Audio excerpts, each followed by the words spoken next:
સરકાર સાંભળશે આખા મુદ્દાને વિગતવાર ગ્રાફિકલી સમજવાનો પ્રયત્ન કરીશું કેવી રીતે આ વિદ્યાર્થીઓની ઉમેદવારોની માંગણી છે। આપણે કહી દઈએ કે છેલ્લા 3 દિવસથી આ ઉમેદવારો છે તે ધરણા પર બેસી ગયા છે। રાજકોટમાં ઇલેક્ટ્રિક આસિસ્ટન્ટની જગ્યાઓ પર ભરતી કરવાની તેમની ચોક્કસ પ્રકારની માંગણી છે। આ માંગ સાથે તે લડત ચલાવી રહ્યા છે। તો આ અવાજ કેટલો સાંભળશે સરકાર, એક સૌથી મોટો સવાલ છે, કેમ કે હવે 12 દિવસ જ બાકી બચ્યા છે। કેવી રીતે તેની પણ વાત કરીશું।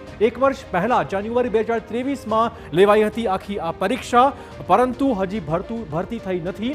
1 વર્ષ પહેલા આ પરીક્ષા લેવામાં આવી હતી, મેરિટમાં આવ્યા છતાં ભરતી નથી કરાઈ। આ પ્રકારના આક્ષેપો ચોક્કસ લગાવી રહ્યા છે। લગભગ 80% કરતાં વધુ માર્ક્સ લઈ આવ્યા છે, છતાં ભરતી થઈ નથી। આરટીઆઈમાં જગ્યા ખાલી હોવાની વિગતો સામે આવી। ઉમેદવારોએ આરટીઆઈ કરી, જેમાં કેટલીક બેઠકો હજુ પણ ખાલી છે। આ પ્રકારની વિગતો સામે આવી।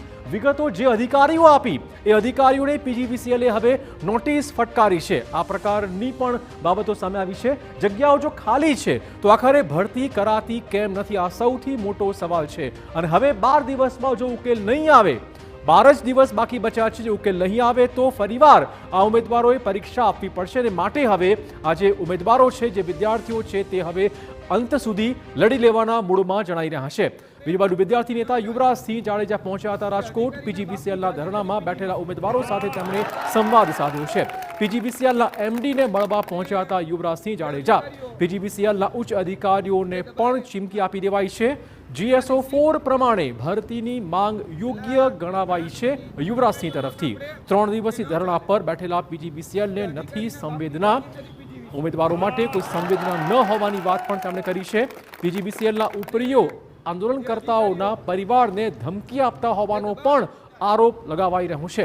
વિધાનસભા ઉચ્ચ અધિકારીના ઘરનો ઘેરાવ કરવાની ચીમકી પણ ઉચ્ચારી છે યુવરાજસિંહે। અધિકારીના બાપની જાગીર નથી પીજીવીસીએલ।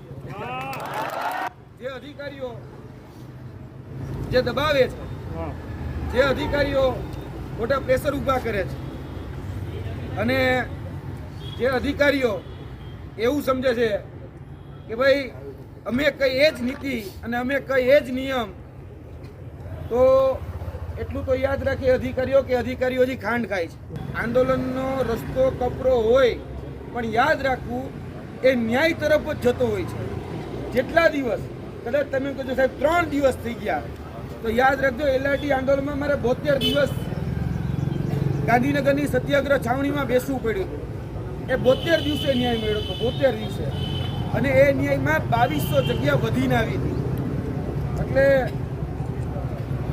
3/30 તારીખ કે આગળ ગમે એટલા થાય, લડવાની તૈયારી એ પહેલાં આપણામાં હોવી જોઈએ।